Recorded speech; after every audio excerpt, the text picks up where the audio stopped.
안녕하세요. 소금박사입니다. 안녕하세요. 탱크맨입니다. 자, 드디어 특례시 시리즈 마지막 퍼즐이죠. 자, 2040 창원 도시기본계획 해설 시간입니다. 네, 자, 지금 보이는 게 창원시 전경인데, 딱 보면은, 뭐랄까, 공장들이 좀 많구나. 공장 일자리가 좀 많고, 그리고 이제 노저층주거지들 개발할 곳들이 상당히 많구나.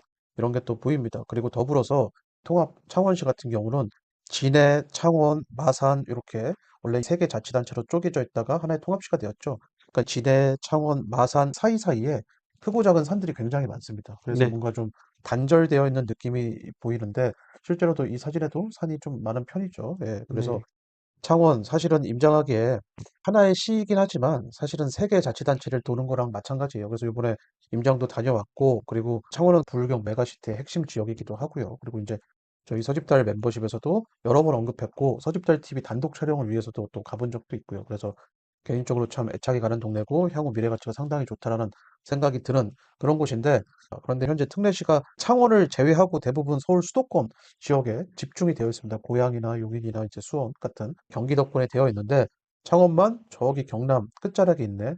뭔가 다른 특례시들에 비해서 될 만한 일자리가 있나? 그런 의심이 드는 것도 사실이지만, 우리는 투자자니까 되는 곳 위주로 열심히 공부해서 투자하면 그만이다. 그런 생각을 가지시면 좋겠습니다. 한 페이지 넘겨보면은 특례시 기준 인구수가 100만인데 100만 미만으로 창원시 인구가 줄어들 가능성이 상당히 있어 보인다. 작년이죠. 23년도도 인구가 좀 많이 줄은 걸로 나와 있습니다. 그러면 지금 창원 특례시에서는 문제점으로 인지한다는 거죠. 그럼 이제 이 문제점을 개선하기 위한 노력을 상당히 할 건데, 인구가 왜 줄어들까요? 크게 두 가지 요인이 있습니다. 첫 번째는 괜찮은 일자리, 네, 그리고 두 번째는요, 괜찮은 주거지가 부족한 거죠. 창원에. 그래서 좋은 일자리와 좋은 주거지를 계속 집어넣을 가능성이 향후에는 상당히 많다. 그러면 뻔하죠. 새로운 일자리 거점을 잡아놓고 그 배후에 있는 노저층주거지나 지금 국토교통부가 추진하고 있는 20년 이상의 노계획도시가 있다면 재건축을 추진할 가능성이 상당히 높겠죠. 우리는 그런 곳들만 잘 찾아서 들어가면 되는데, 문제는 사업성 좋은 매물들을 찾을 필요가 있다. 근데 이걸 왜 얘기하냐면, 우리가 지난 멤버십에서도 말씀드렸지만 진해 쪽이 좀 약간 문제입니다. 부울경 메가시티의 핵심 지역인 창원이지만 창원 내에서도 부산광역시가 상당히 이 관계가 있고, 그리고 이제 부산 신항이 위치되어 있는 진해, 뭐가 또 있죠? 비행장도 있고 해군 사령부도 있고요. 기타 등등의 군사 시설들이 상당히 많죠. 그 결과 고도가 막혀 있다. 그래서 당시에 멤버십에서 뭐라 그랬죠?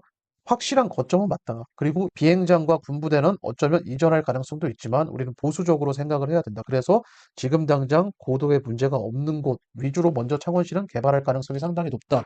그리고 지금 창원은 산단이 만들어진 지 50년이 된 해입니다. 그래서 이제 국가 산단 대개조 차원에서 산단을 새롭게 개발하고 2030의 입맛에 맞는 새로운 신규 일자리를 대거 집어넣을 가능성이 상당히 높구나.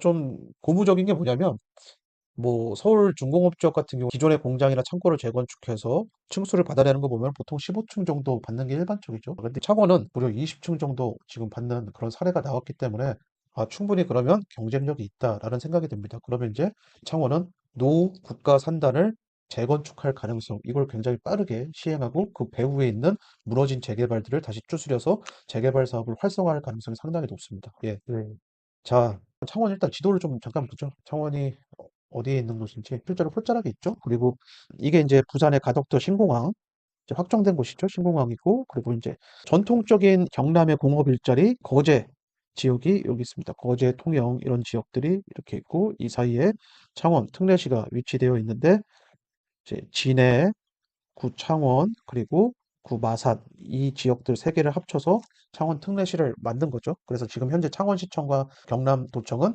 구창원시에 위치되어 있습니다. 그래서 어쨌든 지금 단절되어 있던 세 개 도시를 하나로 통합을 해서 이제 균형 개발을 하려고 할 겁니다. 그래서 네. 되는 곳 위주로 먼저 개발을 하려고 하겠죠. 다음 페이지는 24년에 착공하는 남부 내륙 철도, 반드시 필요한 철도이기도 합니다. 예. 네, 그래서 남부대륙철도가 어디를 연결하는지 뭐 그런 것들 잘 보시면 선박 되겠고요. 부전은 예전 멤버십에서 굉장히 강조했던 것이고, 결국 네, 남부 내륙철도, 우리는 투자자로서 어딜 봐야 되느냐?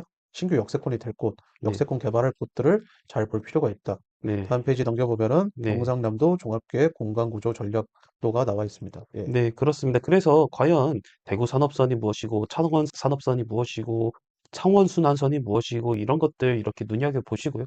근데 중요한 점은 뭐죠? 언제 착공되냐, 뭐 그런 것보다 더 중요한 것은 어떤 지역이 거점으로 지정되어 있느냐. 그래서 사실 역세권으로 신규 지정되는 것들은 먼저 거점으로 지정된 이후에 역세권으로 이렇게 편입이 되는 그런 순서예요. 우리가 근데 많이들 착각을 하고 있는 게 뭐냐면은 역세권이 먼저 개통이 되고 그 다음에 거점이 지정되겠지 이렇게 생각하시는 분들이 많으신데 그거 반대입니다. 네. 네, 반대로 해석하셔야 됩니다.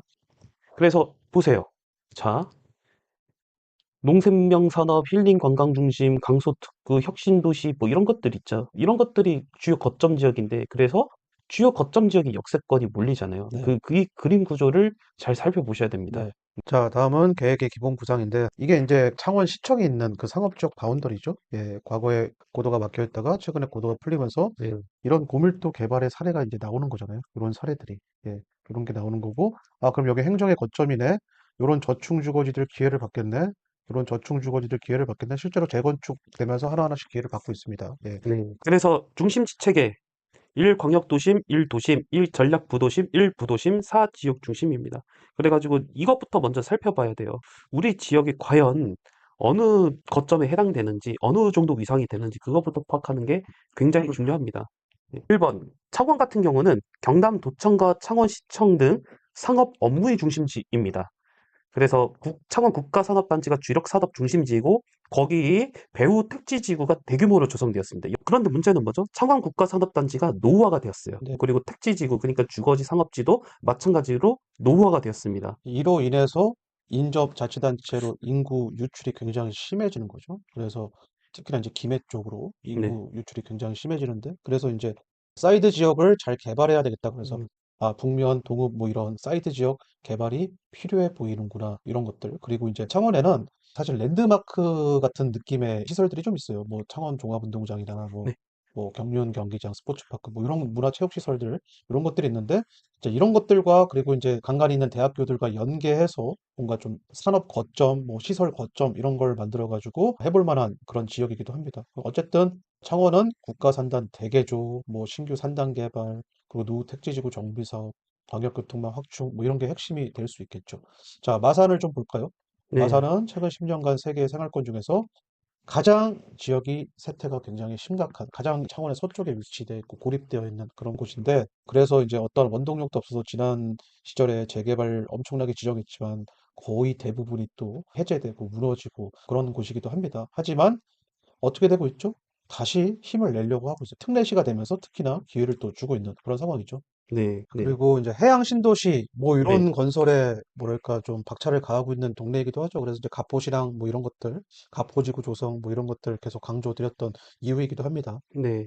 그래서 결국에는 어떻게 정리가 될 수 있냐면 마산의 거점은 마산 역세권 그리고 해양 신도시 뭐 이렇게 되고 그리고 덧붙여서 삼진 구산 지역에 있는 관광지들 이런 개발 이런 것들이 마산 생활권의 주요 거점이다. 그리고 이 거점을 중심으로 해서 노후 주거지 주거환경 개선 사업을 하겠다. 이렇게 좀 요약을 해볼 수 있을 것 같습니다. 네. 끝으로 이제 진해 지금 경제 자유구역 뭐 이런 거 지정해서 패스 치고 사업을 열심히 하고 있고요. 그리고 이제 부산과 가깝다는 이점과 그리고 이제 신항이라는 엄청난 거점을 또 받았죠. 이에 반해 군사시설이 좀 많다. 뭐 이게 나중에 이전이 될지 안 될지 모르겠지만 어쨌든 이 군사시설로 개발함에 있어서 한계가 있다. 근데 서울에도 수도방위 사령부 관련된 군사시설이 상당히 많은 지역들 이런 데도 있지만 결국은 협의를 하죠. 협의를 해서 제한적으로 완화해서 사업을 하고, 그리고 아마 진해에도 이런 사례가 먼저 나올 거예요. 민간은 힘들고 일단 임대기 때문에 높이 짓는 걸 허락해 준다. 이제 그런 사례가 하나 빵 나오면 그때부터 이제 조율해 나가기 시작하는 거죠. 그래서 어쨌든 지금 당장은 어떤 사례가 나오긴 좀 힘들지만, 그래서 지금 잘 되고 있는 여자지구 개발이 굉장히 중요하다. 이렇게 네. 보시면 될 것 같습니다. 네, 그렇습니다. 그래가지고 이 진해의 원도심 지역도 고도 제한이 막힌 지역은 최대 15층 내외로 짓고 있을 수밖에 없는 상황인데 비해서 여자지구 일대는 고도 제한이 풀린 그런 지역들이거든요. 그렇기 때문에 15층을 가뿐하게 넣는 그런 고밀도 개발이 지금 진행 중입니다. 그 네, 동네는. 그래가지고 같은 진해지만은 좀 다른 온도차가 느껴지고요. 어쨌든 간에 도시계획상으로는 부산항, 신항 이런 것들이 조성이 되었기 때문에 그 바운더리에 경제자유구역으로 이렇게 지정되었고 그렇다면은 가장 도심지가 되어야 할 여자지구 일대와 그리고 육군대학 부지 뭐 있고 그리고 그런 데들 있잖아요. 그런 진해의 원도심 지역들이 땅값도 다 같이 끌어올려줘야 되거든요.